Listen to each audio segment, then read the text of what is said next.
Hey,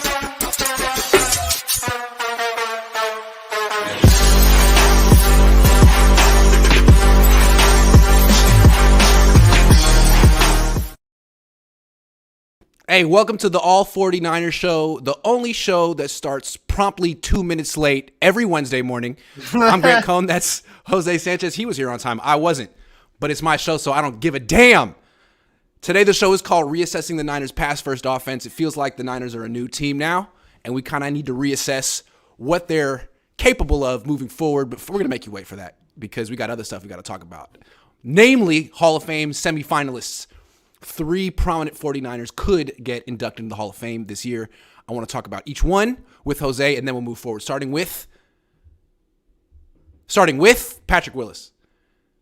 Patrick Willis is he's eligible. Should he be a Hall of Famer? What do you remember about Patrick Willis? Quick question. How long has he been on this ballot already? Was it like a second, third year? Is he should have been a first ballot in my opinion, but yeah. I'll disagrip with that. Okay, Only because of his tenure. Because it wasn't long enough. But yeah, he should get in. I think it's about time. What I remember of Patrick Willis was literally a huge truck that somehow was moving like a Ferrari. That guy was just a speeding bullet. That guy was like a boulder just looking to rock you that can cover you. That guy was like, I think that guy was the beginning of the turn of a new era of I almost said running backs, of linebackers. You know what I mean? Of like the speeding linebackers who can cover, who can do it all. I think he pretty much kicked the door in. And then once Bowman came on and pretty much put that emphasis on that dual linebackers that can do it all, it's like all of a sudden it's like, what are we seeing here? This new generation of linebackers. We don't see the Ray Lewises, the Brian Urlacher's. Like those days were clearly over. And Willis, was pretty much there towards the end of that era, where it was linebackers were just fill, run, and just play a little coverage, where he literally transitioned from that era to the era of, it started to become a passing game, a passing coverage league for linebackers. So he was just, and how intelligent he was, it was just, the guy was all over the place. You could not say a single bad thing about him, just his smarts and just his attitude, his aggression. He just did it all. And I think now they've had him on the burner a little bit. I think it's his time now. I thought Patrick Willis was the best linebacker I've ever seen. I thought he could do everything at an elite level.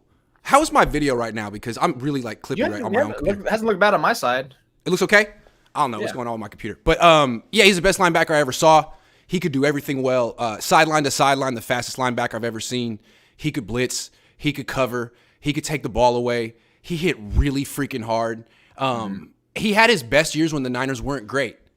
And when Harbaugh got here, he was still great, but Justin Smith emerged, Aldon Smith emerged, Navarro Bowman emerged, and I think people kind of forgot about Patrick Willis a little bit, and then he retired at 29.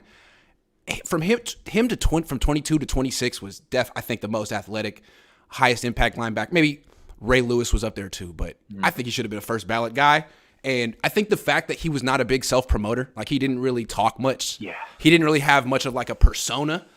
I think that probably holds him back. If he had played on the East Coast and talked a lot like Ray Lewis, he'd probably be in the Hall of Fame already. Yeah, I think that's the one thing that I personally love the hell out of him about is it wasn't just a me. It's he was losing, he was still balling out. He was getting hurt, he came back like nothing. And even when the team was on those crazy runs for those 3 years with Harbaugh, it was just I'm just out there doing my job and we're balling the hell out and I'm just leading them, which was just literally just everything just collectively came together at a perfect time. So I was it was finally, I was just glad he was able to get his last seasons, finally some real recognition on that stage, at least from football sense, from football people. I know it wasn't as much nationally as an emphasis on it, but I was just, every time you get all pro talents like him, Hall of Fame caliber talents like him, it's almost God, I really hope they get some playoff run, some experience in the Super Bowl, something, just at least so you can say they had that chance, they were there. And it was looking dark there for him. It was God, he's never going to get one. Joe Staley. I remember after that Harbaugh run, it was the same thing with Joe Staley. It's God, is he ever going to get back there again? And then he did. And it's thank God they got these on this resume, that experience. So at least it kind of matches. It's fair enough to match with them. Because look, Aaron Rodgers out there, the guy's only been to one. And it's geez, talk about an underachieving career with Willis. At least the tail end, it kind of started matching with his resume. Yeah, Willis to me is a no-brainer. He should be in already. Maybe you don't think so, but he should be in eventually. And this is on Matt Mayoko to make the – Matt Mayoko is the delegated 49ers arguer for the Hall of Fame. So he needs to go there and make a good argument right now. Matt! All right, next guy that's eligible for the Hall of Fame for the Niners. Anquan Boldin. Now, he spent most of his career with the Cardinals and the Ravens, but he had a few good years with the 49ers, and if he makes it, it'll be based on his totality. What did you think of Anquan Boldin's career, and does he deserve to be in the Hall of Fame? Yeah, him too. Is this his first year now? Or is this like, they throw out so many names, I don't know. First ballot, he's someone who should, again, someone who should have to sit for a little bit, but yeah, why not on the Hall of Fame? He's Super Bowl champion. He was a baller. I'm not sure how, I don't think he ever qualified. No, there's no way he qualified for an All-Pro, but I think he's one who's going to have to sit for a very, very good while, like at least like 3 to 5 years before you really get in there. I mean, you've had other greater players who've had to sit on the burner for a minute before they got in. But although, man, just watching him play, he was like, it was crazy to see. It's not like he was the fastest guy, but he literally was someone who you had to cover him and make sure you made a play on the ball, because if you let him catch it, you weren't bringing him down. He was like a running back made receiver. And I think when Deebo Samuel started to break out in his rookie year, you started to see, like, did we get Anquan Boldin 2.0 with but speed? A faster version? With speed, crazy. yeah, absolutely. Speed, yeah, that's exactly what he is. Yeah. So that was just crazy to see. It's like, God, I was like, I remember a couple of games Deebo started to go off for the 49ers. It was like, is this guy like, are we starting to see it again? So it was brilliant to see. So Boldin, I wouldn't pull the trigger so early. He's got to wait for a while. Yeah, I don't know that Boldin's going to make it because I think the way it works for wide receivers is kind of like with running backs. It's like raw numbers. Like, did you get enough receiving yards? And I mean, he only went to 3 Pro Bowls, which is crazy to me. He was on a lot of run-first teams. But the way I look at it, I think he should be a Hall of Famer. He was the best offensive player on a Super Bowl champion team. In that game against the 49ers, he destroyed the Niners. They couldn't cover him. He punked Carlos Rogers. I mean, Ray Rice didn't do anything in that game. I mean, the only reason the freaking Ravens won that game is because Boldin went off. I mean, they had a couple, like Jacoby Jones Jacoby, whatever his name was, had a good catch. But Boldin was great in that game. Then he came to the Niners and was the best player on their offense for a couple of years. I thought. I think he deserves it. But, like, I also felt that, like, T.O. and Randy Moss shouldn't be in the Hall of Fame because I always felt like, man, you guys never were the best player on a team that won anything, and you're supposed to be the greatest. But they had great numbers, and they produced consistently. I just think it's kind of messed up that a champion like Anquan Boldin isn't going to make it, but someone like T.O. who, like, ruined teams and got, like, tossed around the league in his prime made it. But I don't know. Give me Boldin over T.O. That's me. Give me Boldin. Yeah, it's all these Hall of Fame debates, especially with the NFL, like the way they use their prerequisite, their whatever standard they use is like it has large holes to poke at, which is why it's always like hard for me to get into. It's like, that's why I was like, I don't care by their measure. Like, to me, I like to see how it's going. Like Moss and T.O., come on, they're Hall of Famers to me. Bold is someone, if you're gonna put him in the Hall of Fame, I think he needs to wait. And back to Willis, it was like, you know what? As great as he was, probably was one of the greatest linebackers of all time. It was still a little early for me, and I'm high standards on the Hall of Fame. Maybe not a first ballot, but maybe that second year he should have been in, because now I think it's his time. Boldin needs to wait, or even if he doesn't make it, I wouldn't have no qualms about that. You said, like, what is the criteria to make the Hall of Fame? The NFL, like, is very vague about it. Can you tell the history of the league without this person? I mean, you probably can't tell the history of the league without Anquan Boldin, but I don't like that. I don't like that criteria. So you're just in the Hall of Fame for being famous? I thought you play football to win the Super Bowl. You play to win the Super Bowl. And frankly, you could win a Super Bowl with Anquan Boldin as your best player on offense. It was proven. No one ever won a Super Bowl with Randy Moss as the best player on their offense, or with Terrell Owens. Never happened. Maybe that's a fluke, but I'm just saying, Boldin deserves some credit. That dude was really freaking good. He was slow as hell, and no one could cover him. It was amazing. He might have ran a 4.7. Yeah, if you're a player who helped contributed, especially were a main contributor to those Super Bowl runs, even if it wasn't for a Super Bowl season, say it's like, like he was a part of the Ravens for those couple of years, and like he didn't make it the first year, but it's like after some years they made it. And it's like, all right, look, if it wasn't without him all those years and they made the Super Bowl and they won it, that's when I think now you can start accrediting to him, like, okay, yeah, he's pretty much was a Hall of Fame player in that run during that time. Yeah, Super Bowl needs to be a criteria. It can't just be like, oh, how many rings does he have? I don't want to try to make it like, an NBA thing. Like, how many rings does he have? That's pretty much all that happens. But I think if we can really like fine comb it and look down deep and be like, okay, was he a contributor? How much of a contributor was he? Which Boldin, like you said, with those Ravens team and even the Niners on their runs, was a great player. Yeah, and also Boldin was a team player. Like, he wouldn't complain if he didn't get enough he was on run-first teams. Moss and Owens, you don't have to agree with me on this. No one agrees with me on this, but this is how I feel. Moss and Owens were not team players. They were the ultimate me guys.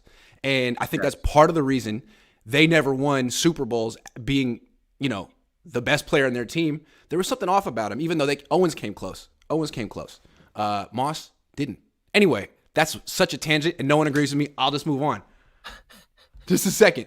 Josh Wyatt says, is Deebo the weakest link on this offense now? CMC does what he does, but better, and you could get a much better traditional wide receiver for $25 million. I was thinking that the Niners essentially are paying Deebo Samuel now for that one long run a game. That's pretty much what they're paying him for, if he can give it to him. You pay him to score one long run that sets up a touchdown and scores a touchdown? You can think of a lot worse ways to use your money. Like $40 million. I just think it's funny. It's 24 for him and like 12 for McCaffrey. So the Niners are spending about $36 million a year on gadget players. They're good though, but neither one really has a true position. Like McCaffrey, he's a running back who's McCaffrey. The best thing McCaffrey does is catch the ball, and the best thing Deebo does is run the ball, which I think is very interesting. And they're very expensive. I think it gives you more value when you're a versatile player. That's just me on both sides of the ball. Of course, if you can flick all over and be in a position. Like, you pretty much turn into a queen chess piece at that point, which I'll take that over, like, a rook, but whatever. At least you're interchangeable, put him anywhere. You can have a lot of fun with that weapon. Right. But the question with Deebo is he two things or is he neither? Right? Like, it was the same thing with Solomon Thomas. Are you a D-end and a defensive tackle or neither? He was neither. Deebo is a really good player, but is he a wide receiver? I mean, man, he's not having a great year as a wide receiver. So he's kind of in between. And as a running back, man, like, he's not. He misses holes. He doesn't have great vision. He has like one good run a game or something, if that. I don't know, man. He's really expensive. They got to figure out what he does. But that's a good point. Okay. Anyway, moving on. Last Hall of Fame semifinalist connected to the 49ers, Ricky Watters. Now, Ricky was a little bit before your time, so let me give you my remembrance of Ricky Watters. This was back when I was a Niner fan. So the Niners had this dynasty, and their backfield was Tom Rathman and Roger Craig, and those were their guys for a long time, and eventually the Niners moved on. And there was this period where the Niners weren't winning Super Bowls with Steve Young, and they blamed him, and they blamed George Seifert. But really, they didn't have a running back. They didn't have a backfield. And once Mike Shanahan got here, and he figured out that Ricky Watters and William Floyd were the new backfield, the Niners won the Super Bowl. So Ricky Watters was pretty much the heir apparent to Roger Craig, and he did a lot of what Roger Craig did. He was a really good runner, really good receiver. I believe he was a receiver in college at Notre Dame. And then eventually he left the Niners and went to go play with John Gruden in Philly and I want to say Holmgren in Seattle. So he was like a West Coast offense favorite around the league in the 90s. He was really good, and he was a champion. I don't think he was a Hall of Famer, though. I mean, really good player. I don't think he was a great player, but great fit in the West Coast offense. I wasn't alive. I can't tell you. I wasn't alive. Ricky Watters, he was number 32 on the 94 Super Bowl team, and he was part of the crew that would wear do-rags during games. I thought that was so cool as a 6-year-old. I wore do-rags to school. Can you picture 6-year-old Grant wearing a red do-rag? Like the ones like the ones when they do the meme when they put the cigarette in the mouth and everything like that? Kind of like that. I mean, that was really cool. Deion Sanders did it. Ricky Watters did it. All the young players on the Niners did it that year. I wore my little red do-rag. That was pretty cool. Ricky Watters was a lot of fun. He was hella good, and he went dumb in the Super Bowl. He was really freaking good. They wouldn't have won that without him. Yeah, the only running back I was ever taught to hardcore learn back in the day for the 49ers was always Roger Craig. That was always things my uncles just drilled into me. Waters too, but I can't speak on Waters. It's not like they forced me to watch him. They forced me to watch some clips of Roger Craig. Yeah. You see me on Diamond, see me now. Good look and everything, and just watched it. I was like, okay, I get it, he's good. Yeah, but Waters wasn't here that long. It's just that I remember my dad told me, he used to talk to Bill Walsh all the time, and there was that period between Craig and Waters, and Walsh told my dad on the phone, like, who's the damn running back on this team? Where's the damn running back? Something like that. Well, they eventually found one, and it's an important position. And once again, it was a Shanahan that figured it out. He's the one that inserted Waters into the starting lineup, and boom, they won a Super Bowl. That's pretty much, to me, the Shanahan's legacy in the NFL. If you give them a Hall of Fame quarterback, they'll find the running back and put it all together. I don't know that they can necessarily find the Hall of Fame quarterback on their own. But if you give them one, they can give them the running game and win the Super Bowl. That's the way I look at it. Anyway, I got a question for you. How come you didn't tell me that Mexico City is such a 49ers city? Like, I've never seen a place that passionate about, other than maybe South San Francisco, that passionate about the 49ers. Seriously, man, like, they made it real clear from the beginning that there's 80,000 people there and 75,000 were cheering very loudly for the 49ers. They booed the halftime act because the singer was wearing a Cowboys jersey, period. I think that's why they booed him. Wore a Cowboys jersey? I didn't watch that. Yes! So, did you know this about Mexico City? I know this about Mexico for sure. Explain this. As a gringo, I had no idea. This is Niners territory. Explain this. Yeah. I mean, it's not shocking to me. It's like the Niner fans. It's not even just Mexico. It's just Niners are just a fat brand that's across the globe pretty much, and it's underrated. I mean, look at everywhere you've been, especially like you're like Carolina Niner fans. I mean, we're in Atlanta. 49er fans, and it's like. It's something I underestimated until like the last 5 years, but especially when I first started covering them. But they're freaking everywhere. I mean, it doesn't matter where you visit in Mexico. It doesn't matter when we're visiting the country. It could be freaking Canada. This fan base is just contagious, and these guys spread so fast like a wildfire. It's like a crazy sight to see, and it's just like I just can't just feel nothing but respect in the tip of the cap. Like it's again, I can't think about more than just when I was in Atlanta. It was like 80 to freaking 20. Yeah, it was nuts, and it's not like that place is bad. So Mexico, which actually I think when we did a schedule breakdown, I said I would expect that to probably be a Niner home game because it's not even just the fan base that's just there, but like you have people who are going to travel there because of so many people from the West Coast, from Mexicans all over, Latin people in general, just anyone that wants to go watch it. So it's like you get a chance to go see there instead of watching, Stinky America. We're gonna go watch a real team in the 49ers. Go Chivas. Well, I think what I thought was so interesting, it felt like the NFL was presenting it as here's a football game in Mexico, and the Mexicans are going to be so happy just to have a game, and they'll just be cheering everyone. And the people there were like, no, this is a Niners get home game. And anytime a Niners player was on the screen in like the pregame warmups, huge ovation. They don't do that at Levi's. When Jimmy Garoppolo's face went on the screen, the freaking place went nuts. Anytime they put a Cardinals player on the screen, they booed. They don't do that at Levi's. And then at the halftime show, the dude was wearing a freaking Cowboys jersey and got booed off the stage. They don't do that in America. So what I'm saying is, if the Niners have a must-win game, play it in Mexico. Forget Levi. There's no home field advantage in Santa Clara, but in Mexico City, that is Niners territory, dude. They got to make a special dispensation. Can we go to Mexico City to play this game? If you got to have it. I'm just saying. That's where the fans are. They should rebrand as the Mexico City 49ers. Strongly felt too, because it's like, I just think like fan bases are outside of just football, like because soccer is pretty much predominant in Mexico and Europe too. You get those home field advantages and just those leagues, Premier League, German, Liga Mexico. They all just the way they just have that passion, they're into it, like it's part of them. They transitions the same way to like with the 49ers. So that way it's literally like when they say I bleed red and gold, it's like, what, they kind of mean it. They kind of mean it when people say that. Right. I think what the NFL was expecting. You saw the week before in Germany. Germany was super hyped off the NFL being there, but I don't think they really cared which team was there. They were just excited it really looked like there was a no. Right? It looked like they were just excited to cheer a football game. This was like the Mexicans were like, "No, it's the Niners. We're excited because the Niners are here. If it was anyone else, but it's the freaking Niners and this our team." And I was like, damn, I had no idea they felt that way. And honestly, if the Niners could get a crowd like that at Levi's Stadium, they just might be better. Nothing against American fans, but it just felt like a whole different thing. American fans are polite. They don't boo the opposing team at the Niner games ever. They would never boo the halftime act, even if they didn't like them. They just be like, I'll just get a hot dog instead and turn my back. Here in Mexico, they're like, no, you're awful. I was like, man, that is the sports experience I want. Sorry. I think the last time Mexico City hosted a game was Raiders and Texans 2016 and 17. 2016, okay. Both. One of them. And so even the Raiders last hosted one was against New England, was 2017 or 18. One of those two. And yeah, not even the Raiders can get teams, which actually Patriots had a good fan base there, which I just found out. It's like New England has a fan base there, well, I guess whatever. But Yeah, so the fact that Niners were able to like pretty much rip through all those cheers from previous games that the Raiders, Texans, and Patriots had, that's just pretty much like chef's kiss right there. Yeah. Josh Wyatt says, I mentioned Deebo because you guys were talking about Boldin. I started thinking about how much better off the Niners would be if they could replace one of their weapons with Boldin. And which guy would be disposable at this point.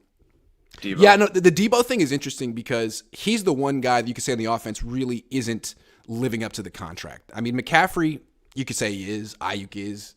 Kittle when he gets the ball. But Deebo is like, man, you're really not playing well as a wide receiver this year.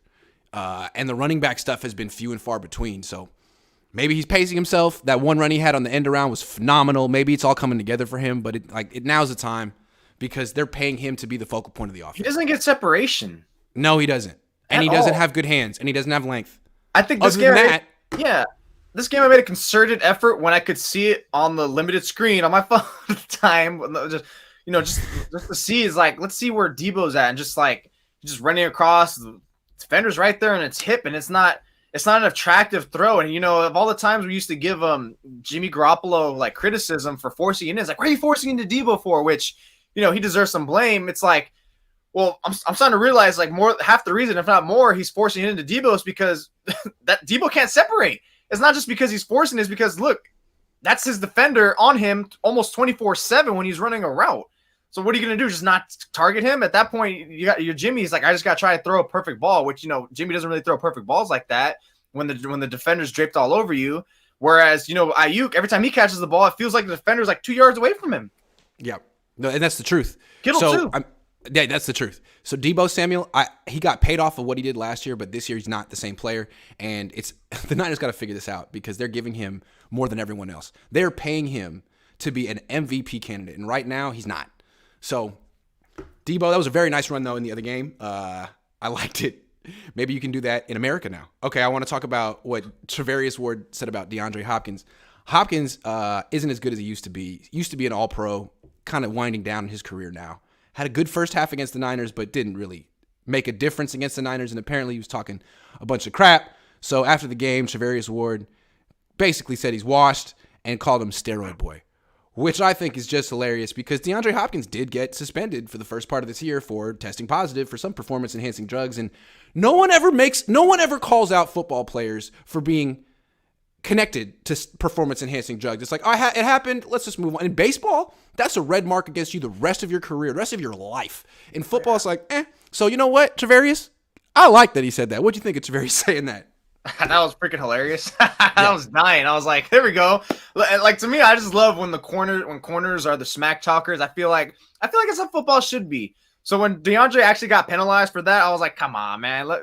Football's predicated on like getting in your opponent's head and like mouthing off. Mm-hmm. And if you're tough enough to still play at a high level after tongue lashing, then man, kudos to you. But I loved it, and and you're tripping. DeAndre's still playing at a great level. Maybe not all pro. Okay, sure. Maybe not all pro, but he's still playing at a very, very great level.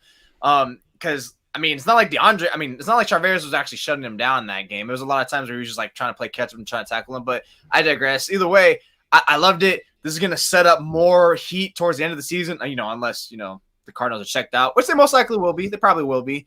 So let's start bringing back more of the trash talk. Can we bring out more of this? It makes more fun. Like, I don't want to be like, these are grown adults. It's not like they all take it like so personally like that. Let's just keep it going because it's just so fun. It adds more heat, especially from a fan's point. It's just like, yo, this guy was talking smack. Like all those times with the Seahawks and the 49ers, you had Richard Sherman talking smack. Like how many people hated Sherman and the Seahawks just for that? Like, let's bring this back. It just adds more heat to the matchup. So Johnny E says Ward sucks, man. Check the tape. Lenore was way better on Hopkins. I do feel like when Hopkins won, he was either not covered or covered by Ward. But still, the Niners won, so Ward can talk crap if he wants. Someone else said that like everyone in the league's on steroids. We don't know that, but it does feel like the league is very kind of blase about steroid use as opposed to the MLB. I don't know. Do you think that steroid or performance enhancing drug use should be accepted in the NFL? It kind of feels like it's just sort of frowned upon, but like almost, I don't even know. I'm not going to get myself in trouble. It just feels like it's a casual thing that people don't talk about, and it's almost accepted that it's probably going on, but we don't know. We don't want to talk about it kind of thing. Yeah. Should it be cracked down upon, or should it just be opened up? I mean, with the way scoring is now, it should be opened up, right? God, like the NFL is like so stinky. I mean, Sunday, since we didn't have to work Sunday, I just got to enjoy watching games. And I think a lot of people who are in fantasy could be like, fantasy football sucks. All these matchups suck. Everything is bad. It was boring. So maybe they do need a little juice so everyone can start playing better. Maybe that would just help the defense, though. Bigger, faster, stronger. I mean, that might just help the defense. I think the reason offenses suck is because they don't practice. I think the reduction in practice time hurts offense more than defense. What do they always say in training camp? Oh, a defense always starts ahead of offense. Yeah, offense needs time to get in rhythm and on all that in choreography. Well, they don't have that anymore. I wonder. I don't even know if Hopkins was doing that to actually enhance his performance. I mean, because aren't some of these like performance enhancing drugs isn't also categorized as it was meant to heal him? Or something. Maybe they're just you can say whatever, right? You can say whatever. They're just saying that like I wasn't using it for a performance, but that's what they always say. They always say like, "Oh, I didn't even know I had this. I'm so how did this get in my system? Oh, I'm gonna fire my trainer." Like, shut up. Yeah, that. But I would believe more because how much is actually like roids even help? I mean, especially when you're a wide receiver, like it's not gonna help you run routes better, right? Why would that? I guess we gotta ask. I guess we gotta ask D Hop. I just thought it was more for honestly. Some of them actually take it for recovery and stuff like that, like I don't know. It's just. I mean, it's football. It couldn't hurt to be bigger, faster, stronger. You got to be physical, right? Press man coverage, all that. Mid Atlanta Teach 89 says not including OBJ. What free agents should they try for? Should have been Sue, but he's gone now. Should have been Sue. I don't think they. I mean, you could say they need OBJ because Juwan Jennings has had a bad game last week. I don't know. They don't really have a third wide receiver who's super dependable, but do they need one? They got 3 running backs they can throw to and a tight end. The third receiver CMC. Yeah, you got McCaffrey, Juszczyk, Kittle, Ayuk, Deebo. That's 5 weapons you can throw the ball to. Do you really need Odell Beckham Jr.? I don't think you do. Some offenses don't have more than 1 or 2. I mean, the offenses we've seen the last 2 weeks, right? Like the last one was Greg Dortch and DeAndre Hopkins, and that's it. Like 1.5. Dortch just had that one rip play, and that was like several whiffs that we've never seen from this defense. So you take that away, it's just Hopkins, which you'll let Hopkins get his just as long as it equates to like multiple scores. Right. And the week before it was just Eckler. The week before that it was just Kupp. A lot of these teams have. I mean, what is it this week? What do the Saints have? Michael Thomas is gone. Kamara. Olave. That's it. So they got. Is Kamara even healthy? Yeah, but I don't think they get too much push or enough. They don't create enough. But then again, Kamara is such a good running back that this guy just squeeze like the same way we see McCaffrey just squeeze through the slightest glimpse of light on a running lane. Kamara does that too, and he hits it. Okay, so they have two. I mean, eventually the Niners are going to play teams with 5, like the Eagles or the Dolphins. But right now, I mean, you're to your point, absolutely. Bang Bang Niner game says Tisha Edmonds. Thank you. Hold on. All right, let's go to the next topic. I'm using 2 laptops right here because one of my laptops is tripping. Why do you think Jimmy Garoppolo is having such a good season, Jose? I think because the pressure's off him. It's off him, and he's playing free. And I think this is something like I had mentioned at first when Jimmy first came in. I think we tried looking at the bright side. Like, what's one thing we can think of a bright side with Jimmy stepping in the rest of the way for Trey Lance, and it was like, look, the criticism is not going to be as high, or it shouldn't, because he's not getting paid as much. You know, ever since you brought up that great point about he doesn't take up 50% of the salary cap space, which I'll forever look at contracts that way from now on. Is look how much Jimmy Garoppolo is like 2-3% now. So again, the pressure comes off because number one of his pay. There'll still be the criticism of a quarterback because it comes with the territory, but it's not all on him anymore. You have players like Deebo, George, and now CMC who need to take more of that brunt. Kyle Shanahan needs to take more of that. Right. And the second point is he's not expected to be a playmaker. He just has to distribute the ball to his playmakers. Do your job. Make a couple plays out of your bag, and which he did. To the Kittle play was brilliant. Yes. My God, that's 3 weeks in a row now. Don't turn the ball over. Distribute the ball and make one play with your legs. He's doing that. Don't turn it over. He's doing that. Yeah, he's doing all that. Tremendous. Yeah. And the second point is to add some less pressure is he wasn't supposed to be the starter. He's playing with found money. He's playing with found money to be a starter with no pressure and for a contract next year. So all of these, I just think, ultimately it's just the pressure because he's not supposed to be that guy anymore. Whereas years past, it was like, yes, Kyle, yes, sir, Kyle. And now I think ever since he kind of has disconnected to that extent, or at least gone to arm's length from being that yes man to Kyle, I feel like now he's playing more free. It's just something about him being more relaxed. You just sense it. I don't see too much tap dancing like you see from him. And I just think it's all going hand in hand with how he's playing. Yeah, I like yours is a very generous reading of it. I'm more pessimistic. To me, this is a classic contract year push from a guy who's done it before. I feel like he's motivated, and it kind of annoys me that he wasn't motivated the last 4 years. But what I see is a guy, like my question with Jimmy Garoppolo is, why does he play football? Like the quarterbacks that we grew up on, Joe Montana, Steve Young, and the other greats in the organization, they held themselves to a standard. It felt like they were playing football partially to make money, of course, but also because they wanted to win Super Bowls and they wanted to be the best. They had this other standard that was independent of finances, and they weren't making as much money back in the 80s and 90s anyway. Now, for a lot of players, Jimmy included, I'm like, why do you play? When he was making all that money, it didn't seem like he held himself to any type of standard. He was okay throwing picks or being kind of middle of the road. But now when it's time to get another contract, like all of a sudden he doesn't turn the ball over. He transfers his weight. He does all the little things that we were asking him to do the last few years. And it's like, it seems like he's the kind of guy who needs some motivation to play his best. It's not just, I want to be the best. I want to win a Super Bowl. It's, man, this might be my next contract. This might be my last contract I ever get. And it's not a bad thing. It's human nature. But that's the way I read him. I don't think he's necessarily one of these guys who's obsessed with being the best football player he can be. I mean, it's documented, right? No one knows what he does in the offseason. He goes off the grid. He doesn't seem like obsessed like Tom Brady. Whatever. Okay, he's a normal guy. He's down to earth. And when it's time to get paid, he can turn it on. I mean, we should all be like that, right? We should all be so lucky. Yeah. Yeah. And I think I'm just saying, this dude can put some zeros in his bank account. You got to respect that. And I think that's why I started seeing people you mentioned like the little things, like his footwork, transferring weight, all the technique. I think that's something maybe you can credit to Brian Greasy too. I mean, I'm not too sure how much I'm going to put on that. I would love for you, if somebody can ask him if he ever gets the chance to, like, hey, or just Garoppolo, like, how do you feel you finally gotten up to acquainted with Brian Greasy? Because that could also be another telltale sign of why he's playing a little better. But how about this though? Maybe Jimmy's actually taking coaching for the first time in a while, because it's one thing to be like, hey man, I'm the highest paid player in the league. Leave me alone. I know what I'm doing too. Oh, you just got benched. You just got your salary cut by 75%, and now you are you're at the crossroads in your career. He's back to where he was when he was 26, where he has to impress everyone. I'm a hard worker. I'm all in. I'm dedicated. Let me get that $80 million signing bonus, and then you'll see what you get the next 5 years. I can't push back on that, because it could very well be true. Look at all the offenses who need a quarterback right now. You got Pittsburgh, the Jets just bench Zach Wilson. There's at least 5 teams who easily Jimmy Garoppolo marketing himself, make a difference on. He's marketing himself right now, and this is what players do in contract years. I'm the hardest worker. I'm the best teammate. I do everything right.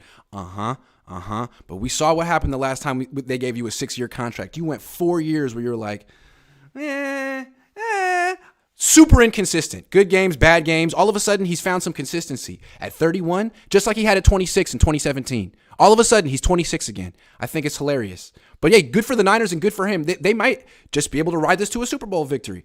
And then they'll have to figure out, but we don't need to go there yet because they're not there. They've just won 3 games in a row against teams that are not going to the playoffs. We need to slow the fuck down. We need to slow the fuck down. I think we do. But it's fun. Jimmy's garbage. I'm still not convinced. Says Dennis McCrae. What's up, Dennis? Cohn phone legend. A good season. I don't know what to make. The other thing is his mental toughness. We're going to talk about that in a minute. Hold on.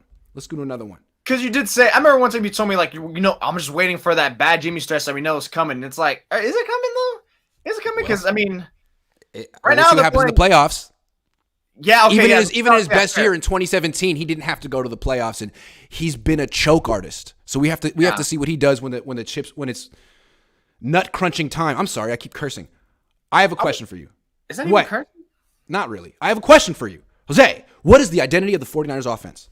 Tell me right now. I think after this last game, I think their identity is they're going to be more like water and clay in terms of they can shapeshift to whatever they want now. I think now that Kyle Shanahan saw an offense that he called for, that passing they can actually be well at, and finally, because thank God they finally got rid of the run. Like, Jesus, man. But I'm just happy they finally got that tendency breaker on as a passing game. and they utilize to get the offense on balance to keep the defense now like playing more honest. So to me, I think they're playing more adaptable. So now it's like, all right, you want to commit to the run? We'll pass it. Okay, you're defending us well against the pass. We still have the run that we're so adequate and precise on. So I think now they have both ways that they could throw the changeup at you, the fastball, the curveball, the sinker at you. I think now they finally got a grip on that. Now I know it was just one game. They still have to show that they can sustain it and play consistency on a week-to-week basis. But I think that's finally something they have in their bag now that they should be. That's going to be their identity. They can give you one way or the other, more adaptable. I still think they're the same essential offense. You have a ball control offense. You have a horizontal passing game. It's not explosive. But what they've done is they were a run-first offense. We're going to come out, we're going to establish the run, and we're going to try to throw play action off of that eventually. And that doesn't work with this team anymore. Everyone expects it. So what they're doing is passing first. And they end up with a balanced approach by the end of the game. But you come out passing, establish that, then the defense is on their heels. And in the second half, you whip out, man, I keep using the wrong word. You break out Elijah Mitchell, and now you use him as the closer, and you're running in the second half. I think it works really well. It's a pass-first team, but it's a balanced offense. When they were run-first, it wasn't balanced. It was a one-dimensional, run-only offense. You never got to your passing game. My only question is, what happens if the Niners are losing in the second half, and it's not just like pass-first. You have to pass to come back against a team like the Chiefs. Like, eventually, if the Niners are going to win the Super Bowl, they're probably going to have to beat the Chiefs or a team like that. Can you really go throw for throw with an explosive offense? I don't know about that. I mean, Arizona wasn't explosive. The Chargers weren't explosive. Eventually, Miami is explosive. We'll see. And that's going to be a great game to see if the Niners' pass-first approach is legit or if it's just a wrinkle on what they already are.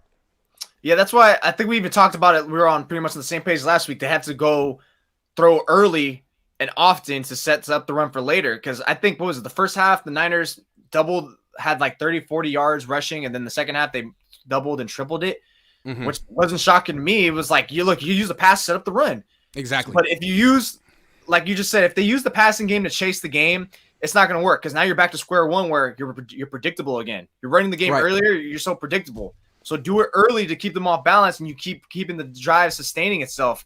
And I think that's where you're going to find success going forward because you cannot have Jimmy try to win you the game when you're down by like 10 or 7. If it's like a tuck and pull game, like you're tied, sure. But if you're down by like 7 or 10, that's where it's going to start becoming very, very difficult. Right, and you know that every single opponent for the rest of the season, the defensive game plan coming in is stop the Niners run game. You know that in the first half. And so if you if the Niners keep doing what they did, 21 passes, 7 runs in the first half, by halftime, the opposing team's going to say, oh, okay, we got to make adjustments. We got to take away this passing game. And then, boom, you hit him with Elijah Mitchell. It could work. This could keep working. I mean, the fact that the Niners didn't get this until midway through the season, kind of like last year, where they have a wrinkle now where teams may not figure it out for a couple of months. Actually, if you haven't been paying attention to the Niners, they're a pass-first team now. And if you don't know that, you're going to lose. That's just kind of interesting. Jose, did you catch the Mexico game? Yeah. Of course I did. It was just disappointing that they had to draw and not win, but better a point than a loss, you know? All right, I got a question for you. Now that the Niners have this pass-first approach that is sort of catching the league off guard, are they the best team in the NFC? And can this new pass-first approach propel the Niners to a Super Bowl? If they do it consistently and it's still working, but right now I'm going to pump the brakes on that. I think we've already seen so many people start like crowning the Niners like this Niners team is a Super Bowl contender and stuff like that. Yeah, that one they can, but we haven't seen them do it on a game-to-game basis. It's been just very random and very different points in the season. Let's see them actually do it to a team they're supposed to do it against twice in a row. Okay, you did it against the Cardinals, great. But can you do it against the Saints at home, who are very abysmal side? And can you do it for a team who is a playoff contending side like the Dolphins? Can we see this going consistently? That's when I'll start to be like, okay, that's when I think you really can take it to the Eagles. Or that's when no, because I still think I was about to say Cowboys, but I think they could beat the Cowboys right now. I don't trust them. But yeah, I think the Eagles are still the top dog right now. Mm-hmm. And until the 49ers really can prove it on a week-to-week basis, then you really can't crown them that top-seeded point yet. I think they're getting close, though. We just need to see this because I think the last time we said had the 49ers found themselves, had they found the offense, had they finally found their niche after the Carolina game, and it turns out that was like a one-off, and they started becoming a little more stale, a little slower. Can this be this thing that makes them sustainable going forward? that's why I really want to find out in this upcoming game in the weeks ahead. Yeah, I still want to see what the Niners do against non-division opponents. They smacked their division opponents. They could go undefeated in the NFC West this year, but the only time their offense has played well against a non-divisional opponent this year was in Carolina. So I'm still waiting for them to show something against anyone else because they're not going to be facing NFC teams in the playoffs. They're going to have to beat teams like Dallas and Philly and Minnesota and things like that, and they haven't done that yet. So that's all I want to see. This week is a good start to that. Put it on the Saints. If you beat the hell out of the Saints like you did the Cardinals last week, then no one's going to be talking about the Niners' record against the divisional opponents. That'll just be a fluke from earlier in the season. Right now, we don't know if it's a pattern or a fluke. We don't know. My pushback on that thing being in the division, look, and I get they understand it, is Arizona's been whooping their ass for the last 2 to 3 years. Mm-hmm. Where it's not been the same way as like the Rams, where they've had their own pretty much their own leg above them. I would just. But all I'm saying is the Rams and the Cardinals suck this year. Okay, yeah, that's true. They suck, but. And I'm not sure the Niners will win in Seattle in a few weeks. That'll be a tough. That's going to be a tough game. Them at home. I mean, yeah, when the Niners were at home last year. Yep, that's true. Arizona did. We've been saying it. I just feel like this Arizona. I mean, you saw what happened. Like one of their coaches got fired in Mexico. Like that team is in disarray. I don't know what the hell is going on over there. I don't get it. It's terrible. It's definitely looking like a terrible clown show. It does. Drewber89 says, we play the Saints almost every season. There has to be a McDaniel game plan somewhere in the filing cabinet open. The plan is to turn it up. That's true. They faced the Saints a lot of times. And what, are they going to be facing Andy Dalton? Are we really expecting Andy Dalton and Chris Olave to like do something against the Niners that freaking Justin Herbert couldn't? Like, no. Like, the Niners should destroy this team. And I expect they will. Yeah, they should. I think I watched the first half of the Rams. So wait, hold on. Are they the best team in the NFC? Niners, no. Yeah, we can't say that yet. But these next 5 games, if they go 4-1, then you could say probably yeah. I mean, if they beat Tampa and Seattle on the road and New Orleans, you could say maybe yeah. But we'll see. Well, Another thing I want to ask about, I want to talk about with Jimmy. This new pass-first approach, that's the second part of the question. Can it propel the Niners to the Super Bowl? Yes, it's the best way for them to play offense, but it still depends on 3 players who I think lack mental toughness. 3 people. Mike McGlinchey, Jimmy Garoppolo, Kyle Shanahan. I don't care what the approach of your offense is. In the fourth quarter of a big game in the playoffs, what are those 3 guys going to do? That's my question with this team. Those 3 guys. Sorry. Yeah, I think how would you rank it? I think I'd put 3 McGlinchey,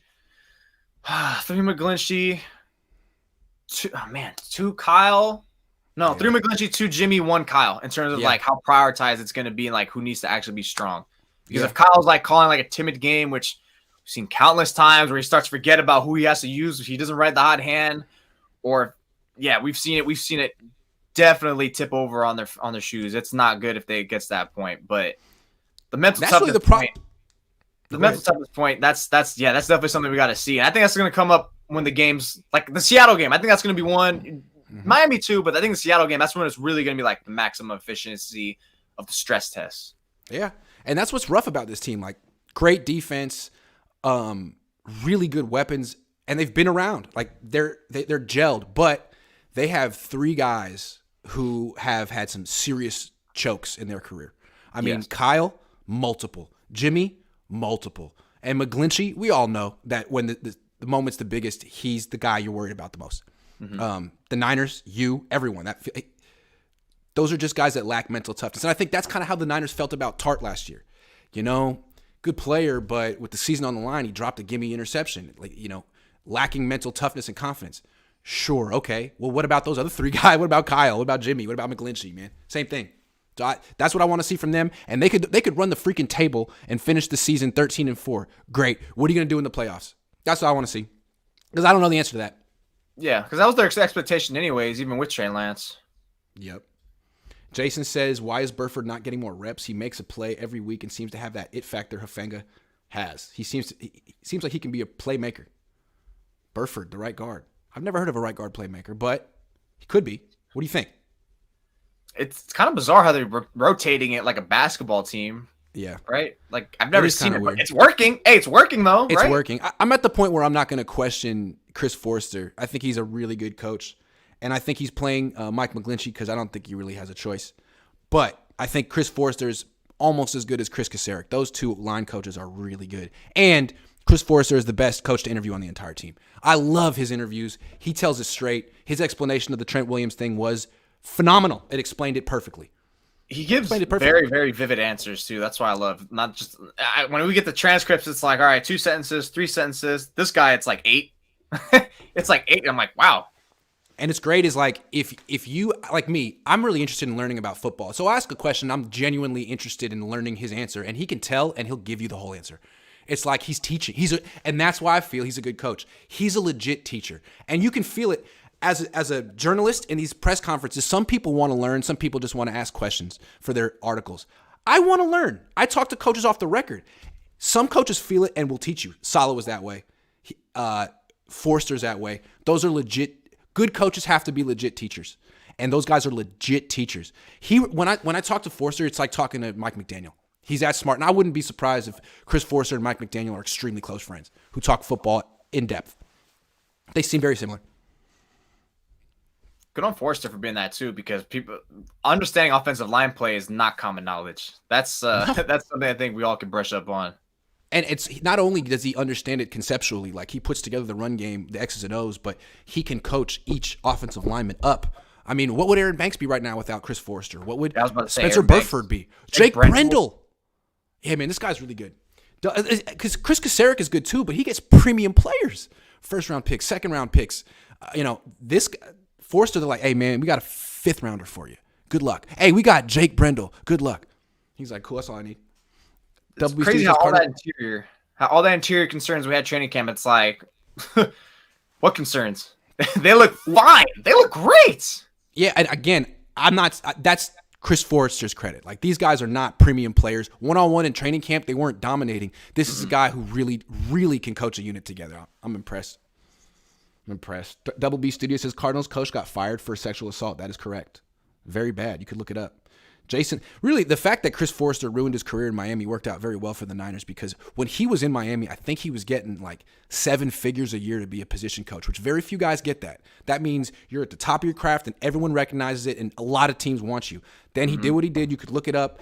People make mistakes. Now he's here, and look at the Niners. I mean, he's the best offensive line coach they've had since Mike Solari back when Harbaugh was here. Sorry, Womack got my rookies mixed up. Womack. Yeah, he does need a chance. I think Womack's pretty good. His coverage is good.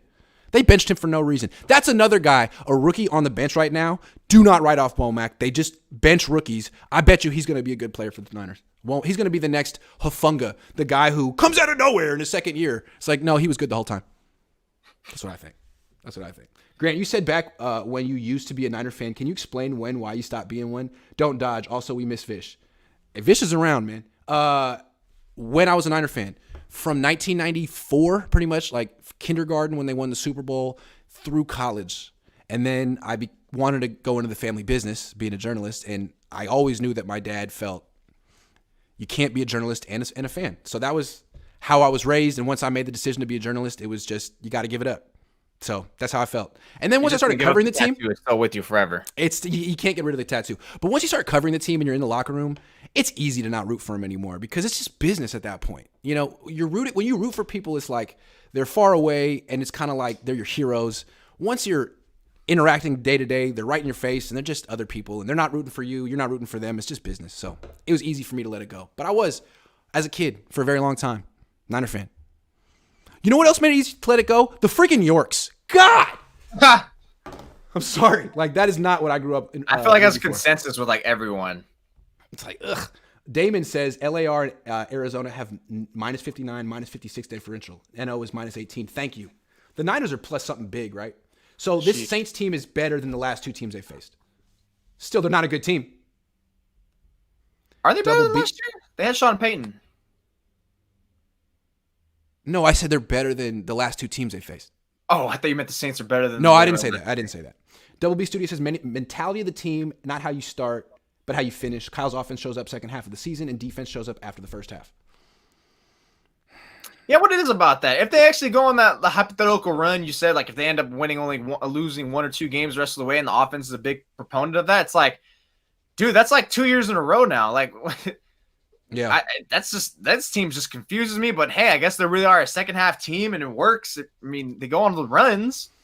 Yeah, but I think they should probably working on starting a little bit faster. It's great that you finish strong, but can't you start a little bit fast? Do you have to be 3-4 at week 7 every year? Is that? I guess like the same thing in basketball. It's like It's like, who cares if you start out hella raw in the first few months, but if you start collapse and you don't build momentum to the playoffs and you become a first, second round exit, I mean, it works for them. It worked for them last year.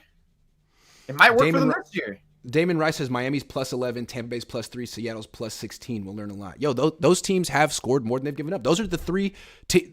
Yeah, that's the 3-game stretch. And then Washington. I don't know what to make of Washington. What do you think of Washington right now with Taylor Heineke? Kind of the same thing that I thought going into that Atlanta game. They'll be a scrappy team. Scrappy. They won't bend over. They won't lay down like Arizona just did. Yeah, God, they did. After that, especially after that first why even go to Arizona? Like, just go home. It felt like they were done in the third quarter. They were like, you know what? We're tired. We're losing. Goodbye. And then I just wanted to be like, no, we want to keep our starters in. Come on. Cliff King's Faithful Jinx says, didn't like you the first couple times I watched you. Now I don't miss a video. You're on point and entertaining. Keep up the great content. Thank you very much. I feel like everyone says that. When I first met you, I hated you. I didn't like your face. Your breath stunk. And I didn't like the way your voice sounded. But now, I think you're okay. Now, I like your content, but I still hate your face. I just want to punch it. All right, that's the show. I got to remember to not do the show on this laptop anymore. Do it on this laptop. But it worked out. It's okay. Sorry I wasn't looking at the screen most of the time. No, I'm good. No, my dad had an extra one. There you go. Yep. So look at that. All that fake adversity. You're just looking. Can you explain to me why my laptop didn't work?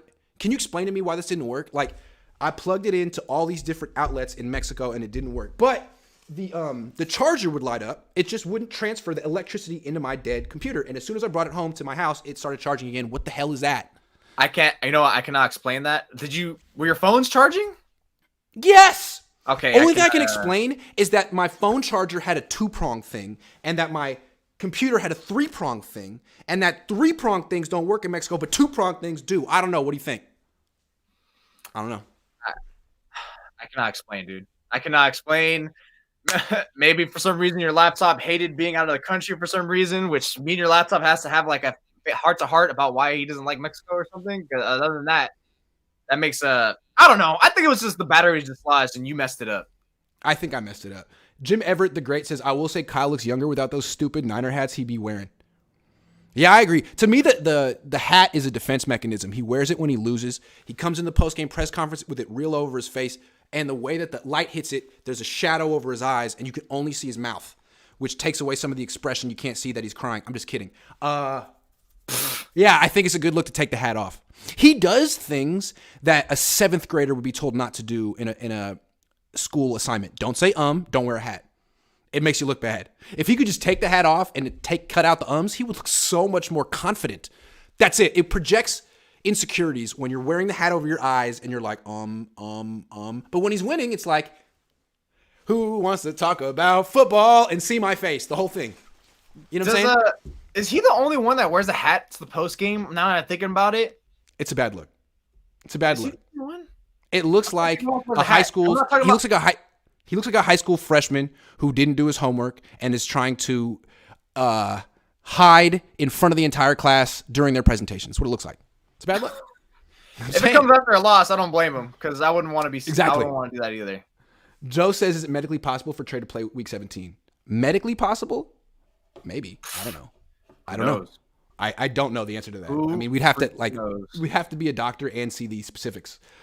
Does Sanchez know why halftime show got booed? There were a lot of reasons. I didn't watch the halftime show. I didn't even know it got booed. I didn't even know what happened. I only know who was playing. If you said it was because he was wearing a Cowboys shirt, but I think it's more deeper. I think it was deeper too. Why they got booed. Apparently, there's all kind of reasons, but that was just a very visceral. Yeah, there's a lot of reasons because it was going on in the cousin group chat. It was like someone else asked why they got booed, and it was like a long list. So it's like I didn't really look at it, to be honest. It just felt like they had done a bunch of things that rubbed the Mexican crowd the wrong way to begin with, and then just coming in wearing a Cowboys jersey was like the final straw. It was like, boo this man. Boo this man. I don't know what it was, but I never saw 75,000 people agree on anything so strenuously before. Like, no, these people suck. I was like, wow, man. They just seem like a group playing music, but okay. All right. I feel you. That's the show. It's the whole show. Thanks for watching, everyone. Have a great Thanksgiving. Jose, you do anything special for Thanksgiving? Yeah, I'm eating. Me too. Have a great time. I'm eating, bro. I'm eating like we all are. I'm watching football. All right, guys. I'll see you later. Thank y'all.